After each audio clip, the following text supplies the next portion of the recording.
If you've been training for months and months, possibly years and years, and kind of feel like your body doesn't really reflect that, this is why. You're not broken, you're not stuck, you're just repeating possibly the same things week in, week out that aren't actually working and that might not actually be in total alignment with the goals that you've had there possibly for a really long time. Now, these are the 6 brutal truths that no fitness influencer will really tell you, but if you do fix them, your body will start changing, as well as your lifestyle, your mindset, absolutely everything. So I've trained consistently for over 10 years now, and I feel like I have made every single mistake in the book that there ever was, as well as I've coached women for years and also worked with a lot of different types of clients, and I always have seen really similar patterns and exactly where I found myself. Like, I feel like I trained for a good 6-year period where I didn't see the changes that I wanted to, but I was invested in spending so much time in the gym and also in the kitchen, but just there were a few things that weren't kind of matching up, kept me spinning my wheels, wasting my time. Most importantly, one of the bottom lines is people can be working really hard but not working smart and overcomplicating the whole process. So let's just get into the truths of why you're not seeing results, and also actual practical things that you can start to change, because there's nothing worse than watching videos online and feeling like, wait, how does this apply to my life? Like, what actual practicality can I implement from today? So I've broken this down into 6 of my most important brutal truths. First one is you're following random workouts, mainly based around, say, influencers that you see. You might see someone who is doing a lot of Pilates. They might do Pilates 6 days a week, and you're thinking, okay, I want to look like that, so I'm going to replicate these workouts. I'm going to follow these home workouts. And then you do that for a month, 2 months, possibly even a year, and you're wondering, why do I not look like this? I think a lot of the time we can see someone on Instagram with a great set of glutes, but a lot of that could be their,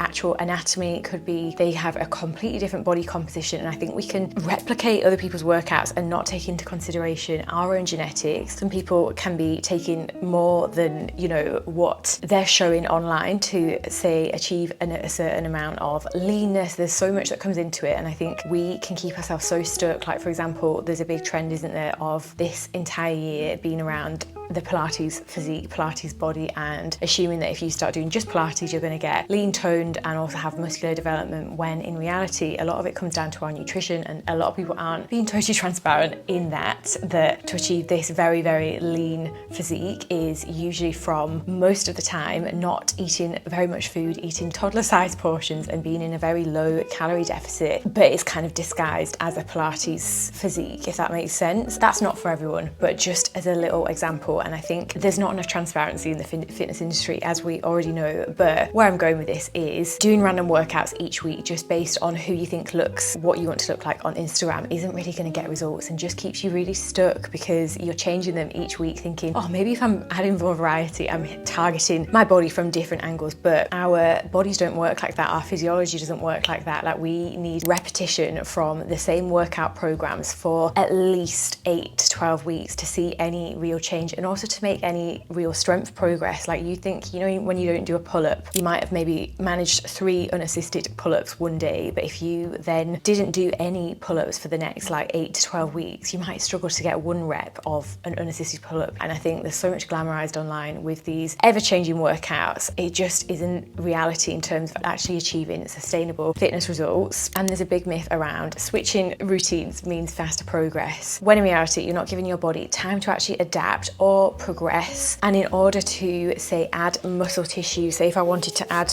more muscle and get stronger in, say, your shoulders, you need to use progressive overload. So that is a combination of time under tension. You're using a challenging enough weight in order to create any sort of adaptation, because muscle growth happens when we add stress and damage to our muscle fiber, and then the muscle growth happens when our body then repairs that tear, that muscular tear, which is how we induce muscle growth using progressive overload and hypertrophy styles of training. Second is you're lifting with your ego, not mind to muscle connection. This is one that I feel like can trip us up in a lot of ways, because I think, when you start a new workout program and you really, really feel it, like maybe the first week, but then by the second or third week, your nervous system kind of has adapted a little bit, so you're a bit more comfortable. What can happen there is we can get a little bit slack in terms of making sure that we're pushing ourselves with the weight, as in getting to the last few sort of reps reps and being challenged. And this is where we can get a little bit sloppy. So you might be following a program, but if you have stopped pushing yourself, like, you're not really going to see true change. And usually when we feel like we've plateaued, but it's simply because we've not either increased the weight, our focus has just deteriorated, we might have got a little bit distracted, which happens. Like, that is such part of the process, and it's just like coming back to it. But if you felt like you've drifted, it's just about focusing on, like, right, not really enjoying my workouts, how can I bring back some intensity? And it could just be switching things up in terms of trying a different style of workout program that is a bit more fun, a bit more enjoyable, and still in alignment of like the goals that you're wanting to work towards, and making sure it's got like a full body approach, not just one sort of specific area. And you might have also just gone for a stage where you're in your running era, you feel like, oh, I'm ready for something a little bit different. Like, fitness is ever changing, we don't need to stick in one box. That's why I like to keep my style of training very varied. So my foundation is always going to be, say, strength training in the gym, and then adding things in like a workout class a week on doing like a HIIT style, or doing something varied like Pilates, yoga, just having variety in there, and also making that session a week social. And then in your actual gym sessions, like, what are you listening to? Is it music? Is it podcasts? Like, mix that up if you're finding it's a little bit monotonous, and just romanticize that little thing, because we've always got to remember it is such a blessing to be able to move our bodies. And if you're finding that you're just dreading your workouts, not enjoying them as much, like, it just takes a little refresh, you know, to reframe how we're viewing movement. And there's a myth that heavier equals more progress, but if your range of motion is super small, as in, say, if you're doing a Bulgarian split squat but you can't get very low down, you're not working that muscle through the whole range, so you're not getting as much benefit. So it's not always about just like lifting the heaviest weight that you can get if you can't control it, if you can't control the eccentric phase, and if your tempo is way too quick. Like, you're much better lifting slightly lighter but being able to get way more of a stretch, taking that rep through the full range of motion, getting really nice and low. So say if you're doing a single leg press or any sort of leg press, getting really, really low. If you're doing a squat, getting ass to the grass, and focusing more on that side of things rather than just thinking like weight over anything. And it's the same concept as well with, of course, you want to train with intensity. This is a mistake I made, and I've seen time and time again with people that I've worked with over the years, and that is taking every single set to failure, you know, like mechanical failure, where you're absolutely shattered. You're leaving the gym a shell of yourself because you've just gone too hard. So you want to leave something in the tank, and you're not killing yourself, especially if you're training on your own. Like, that's dangerous, if anything. So finding that sweet spot, and it takes time to figure out what feels best and what's most sustainable, because if you're hammering yourself 4 to 5 sessions a week in the gym and you're not recovering, like, that's not productive as well. Next is your nutrition. It doesn't match your goal. So this one, wow, this is what held me back for so long. And it was just simple mistakes, to be honest, but I was loosely tracking my macros and just totally undershooting. I thought I was eating probably 600 calories less than what I actually was a day for far, like, embarrassingly too long. It was just a few little errors I was making with, say, I was tracking the cooked weight of certain things, and I didn't realize how much like certain things were shrinking when I was cooking them. And then by the time I'd corrected this, I'd realized there was a lot that I was just making little errors with when it came to tracking my macros, and that was such a simple switch. So making sure you're tracking the actual weight, so you don't have to track the raw weights of everything, but in MyFitnessPal, say, you can click the cooked option. So say if it's like chicken breast, you can track the cooked weight of chicken breast rather than the raw weight. And there's quite a lot of variances, like that adds up throughout the day if it is wrong. And then another thing was when I tried intuitively eating, when I didn't have much of an understanding of nutrition, I found that way more overwhelming than it needed to be. So I found it most useful to track for like a month to begin with. I'm not saying you need to track all year round, every single day, but I think if you don't have the base understanding just yet with your nutrition, and you want to actually just learn more about like what is in foods, the purpose, and how you feel off, say, certain carb splits, certain protein splits, like, you'll notice the biggest difference if you've not ever hit, say, a protein goal. I feel like that is the most common one that we can all really easily under eat on, and the difference in how you feel, how you recover, and just your fullness throughout the day is huge when you hit a protein goal. So like, rather than thinking, okay, I need to start tracking my macros and using MyFitnessPal today, just start with one step at a time. Like, okay, like what amount of calories, what sort of macro split do I need to start with? You can use the calculators online. This is exactly what I also walk you through inside the Flowness Club, which I'll talk to you a little bit later on in the video about, but this is where I have a step-by-step breakdown of finding your unique, not only macros, but for your goals that you have in mind, and actually understanding why we need the certain macros, like what is the purpose of protein, carbs and fats, and also how best to optimize them depending on your training, your lifestyle and all that stuff. But ultimately you can't out train a bad diet. So this was what I did for so long. I thought, oh, just because I'm in the gym most days, you know, I can just eat whatever I want, have Domino's 3 times a week and I should be able to see results. Like, that was my logic when I first started training. I think it's a common one, isn't it? So yeah, dialing in on your macros, making sure you've got like enough healthy fats. I feel like that was another one that I used to neglect and probably had like 20 grams of fat a day, was more carb heavy and not enough, say, protein. So that kept me quite stagnant in terms of actual muscle growth. And it is just about aiming for balance, not restriction. I think when we immediately think of macros, we're like, oh my God, does this mean restriction and I have to eat less? When usually it's actually, oh gosh, I've been under eating for so long. This is why I'm not training hard. This is why I feel really flat, why I'm probably a bit moody as well. And it all just connects the dots when you start piecing this kind of piecing this jigsaw together, like piece by piece. Next one is a touchy one. Then you're inconsistent with recovery. So you could be training 5 times a week thinking, oh, 5's not too bad. It's not 6 days, it's not 7 days. However, if you're noticing you're quite tired throughout the week, just in general, like day to day, you're just actually a bit like, oh, I'm shattered, and you're sleeping well, but it could just be this training intensity is too much. So I tried training 5 days a week. Like, I had the time and I was making the time fine. But when I just got honest with myself, I noticed that 5th session was so half-assed and I wasn't getting that much from it, if that makes sense, when I really sat back and thought, it's just a bit too much for me. If you're not being able to recover from those sessions, you just need to rethink it in your head and think, actually, I would probably get a lot more out of the 4 gym sessions, as in your intensity would be better, you'd be more recovered, therefore you'd get more from the 4 gym sessions than trying to do 5 kind of 60% sessions you might have for 75 to 80% sessions, if you get my gist. So that mindset switch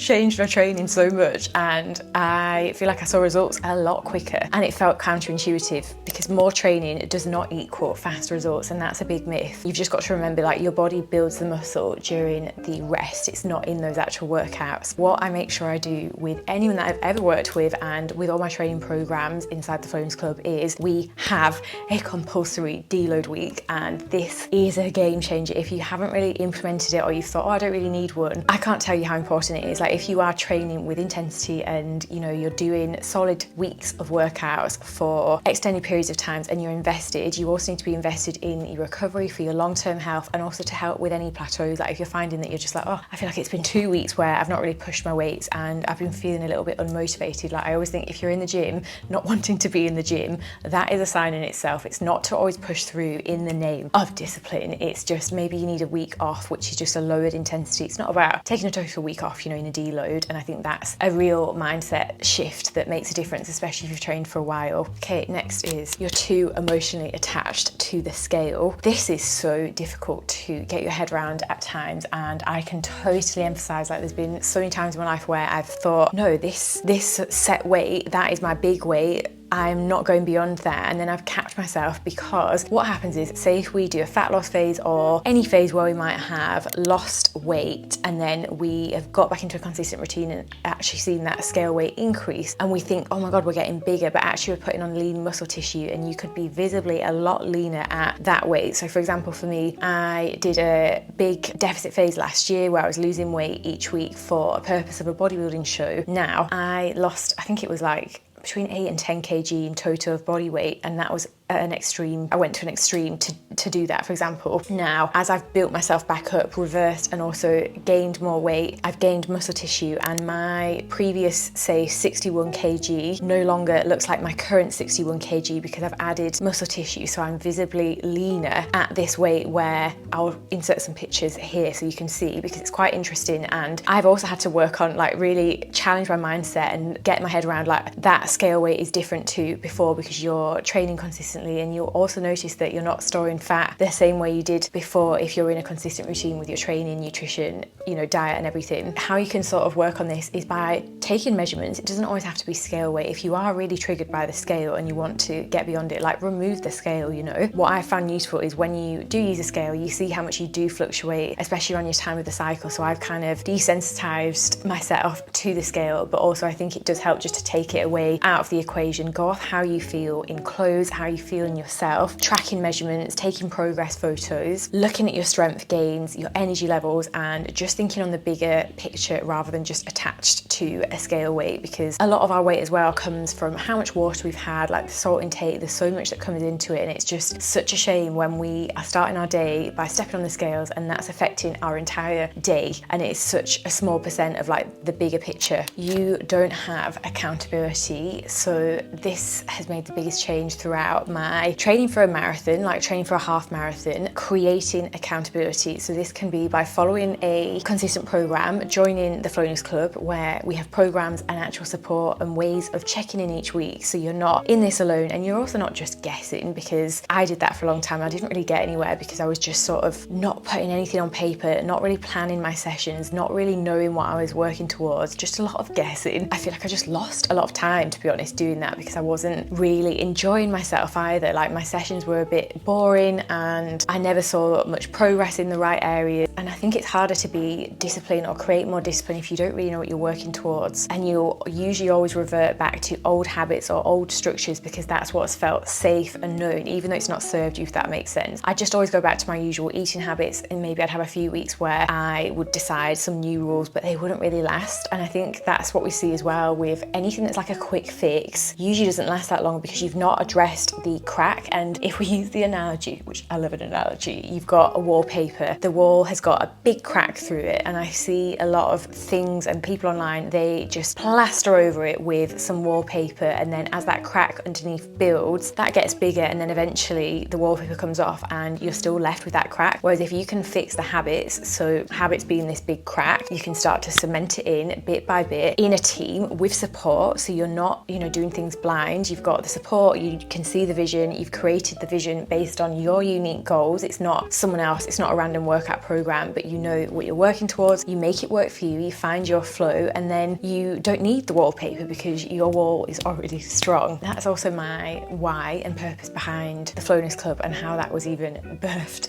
and came to life over a year ago now, which is madness, because that's what I felt like I missed throughout so long in my fitness journey, and has made the biggest difference in feeling supportive, feeling accountable, feeling part of something, part of a community, to give that system and support, and also to be able to continually grow, because I think we can always stagnate, feel like you might just use a program forever and then that's kind of that, whereas you always want to be growing, you always want to be expanding, you always want to be challenging yourself. Like maybe a marathon isn't on your mind right now, but maybe in 6 months time it could be, and it could be with a group of girlies who are on a similar mission to you, who are your new best friends, you know. But the bottom line is the results aren't just about effort, it's about strategy. And sometimes if you've just been hammering away at something that isn't working, now is a really good time before 2026 to get out of that feeling of being stuck and kind of capped. Time to stop guessing and to actually start following something that works and that makes you feel good from the inside out. You can stop making these mistakes with proper guidance inside the Flowness Club. Register your interest for launch updates in the top line of this video's description. I really hope you've enjoyed this one, and these are some of the biggest truths that held me back and I feel like are really going to help you on your fitness journey. We can all just get in our heads and get really stuck with things that we've overcomplicated, but I hope this has been useful, and I am grateful to have you here. I can't wait to see you in the next video. Lots and lots of love.